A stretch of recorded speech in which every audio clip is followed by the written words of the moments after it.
Item ಯಾವುದೇ ಇರಲಿ try ಮಾಡಿ ಆಚಿ ಚಿಕನ್ ಮಸಾಲಾ. ಆಚಿ ಚಿಕನ್ ಮಸಾಲಾ. ಸರಿಸುಮಾರು 1 ತಿಂಗಳಿನಿಂದ ನಡೀತಾ ಇರುವ ಕೊಲ್ಲಿ ರಾಷ್ಟ್ರಗಳ ಮಧ್ಯದ ಯುದ್ಧ ಮತ್ತಷ್ಟು ಭೀಕರತೆ ಪಡೆದುಕೊಳ್ತಾ ಇದೆ. ಕಂಪ್ಲೀಟ್ ಆಗಿ ಇರಾನ್ ಅನ್ನ ಮಟ್ಟ ಹಾಕಬೇಕು, ಇರಾನ್ ಅನ್ನ ಕೈವಶ ಮಾಡಿಕೊಳ್ಳಬೇಕು ಅಂತ ಅಮೆರಿಕ ಸರ್ವಸನ್ನದ್ಧ ಆಗಿದೆ. ನಿನ್ನೆಯಿಂದಲೂ ಕೂಡ ಗ್ಯಾರಂಟಿ ನ್ಯೂಸ್ ಹೇಳ್ತಾ ಇತ್ತು, ಅಮೆರಿಕ ತನ್ನ ಹೆಚ್ಚುವರಿ ಮಿಲಿಟರಿಯನ್ನ ಇರಾನ್ ಸುತ್ತಮುತ್ತ ಸಿದ್ಧಗೊಳಿಸ್ತಾ ಇದೆ ಅಂತ. ಅದರ ಪರಿಣಾಮ ಇವತ್ತು ಎದುರಿಸಬಹುದು ಇರಾನ್ ಅಂತ. ತಿಂಗಳಿನಿಂದ ನಡೀತಾ ಇರುವ ಯುದ್ಧ ಮತ್ತಷ್ಟು ತೀವ್ರತೆ ಪಡೆದುಕೊಳ್ತಾ ಇದೆ. ಇರಾನ್ಗೆ ಟ್ರಂಪ್ ಭೂದಾಳಿ ಮಾಡೋದಾಗಿ ಬೆದರಿಕೆ ಕೊಟ್ಟಿದ್ದಾರೆ.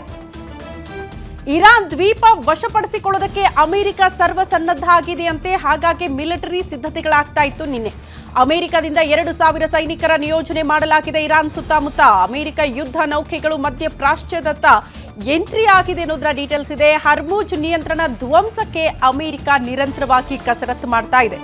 ಅಮೆರಿಕಾಗೆ ಖಡಕ್ ವಾರ್ನಿಂಗ್ ಕೊಟ್ಟಿದೆಯಂತೆ ಇರಾನ್. ಇದೇ ಸಂದರ್ಭಕ್ಕೆ ದಾಳಿಯನ್ನ ಎದುರಿಸಲು ನಾವು ಸರ್ವಸನ್ನದ್ಧ ಆಗಿದ್ದೀವಿ, ಪ್ರತಿ ದಾಳಿಯನ್ನ ಕೂಡ ಎದುರಿಸೋದಕ್ಕೆ ನೀವು ಸಿದ್ಧರಾಗಿರಿ ಅಂತ ಅಮೆರಿಕ ಮಿತ್ರ ದೇಶಗಳಿಗೂ ಕೂಡ ನೇರವಾಗಿ ಇರಾನ್ ಎಚ್ಚರಿಕೆ ಕೊಟ್ಟಿದೆ ಅನ್ನೋದರ ಡೀಟೇಲ್ಸ್ ಸದ್ಯ ಸಿಗ್ತಾ ಇದೆ. ಅಲ್ಲಿಗೆ ಇರಾನ್ ತನ್ನ ಬತ್ತಳಿಕೆಯಲ್ಲಿರುವ ಕ್ಷಿಪಣಿಗಳನ್ನ ಇಟ್ಕೊಂಡು ಅಮೆರಿಕದ ಈ ದಾಳಿಯನ್ನ ತಡೆದುಕೊಳ್ಳುವ ಶಕ್ತಿ ಇದೆಯಾ ಅನ್ನುವಂಥ ಪ್ರಶ್ನೆಗೆ ಹೌದು ತಡ್ಕೊಳ್ತೀವಿ, ನಾವು ಕೂಡ ದಾಳಿ ಎದುರಿಸೋದಕ್ಕೆ ಸಿದ್ಧ ಅನ್ನುವಂಥ ಉತ್ತರವನ್ನ ಇರಾನ್ ಕೊಡ್ತಾ ಇದೆ.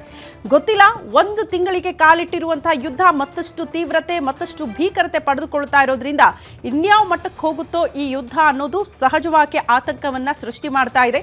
ಇನ್ಫ್ಯಾಕ್ಟ್ ಆ ರಾಷ್ಟ್ರಗಳಲ್ಲಿ ವಾಸ ಮಾಡ್ತಾ ಇರುವಂತಹ ನಾಗರಿಕರು ಪ್ರತಿ ಕ್ಷಣದಲ್ಲೂ ಕೂಡ ಆತಂಕವನ್ನ ಎದುರಿಸ್ತಿದ್ದಾರೆ.